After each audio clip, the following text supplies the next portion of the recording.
Hey everyone, welcome back. If you're a Chase Sapphire cardholder with a Samsung device, adding your card to Samsung Pay is a game changer for quick and secure payments. In this video, I'll guide you through the process step by step, so you can get it done in no time. Let's dive right in. First things first, make sure you have the essentials ready. You'll need your Chase Sapphire card, a compatible Samsung device, like a Galaxy phone, the Samsung Pay app installed, and the Chase mobile app for verification.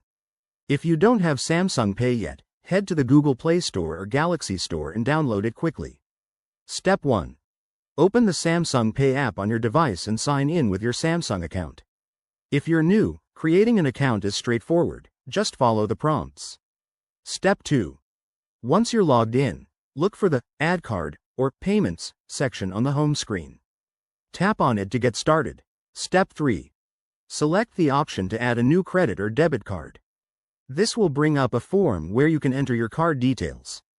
Step 4. Now, input your Chase Sapphire card information. You can type in the card number, expiration date, and CVV manually, or use your phone's camera to scan the card for faster entry. Step 5. After submitting the details, Samsung Pay will prompt you to verify the card.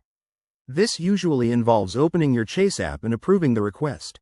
Think of it as a security check to protect your account. Step 6. Follow the verification steps in the Chase app, which might include entering a one-time code or using biometrics like your fingerprint. Step 7. Once verified, your Chase Sapphire card will be added successfully. You can even set it as your default card for easy access. A quick tip.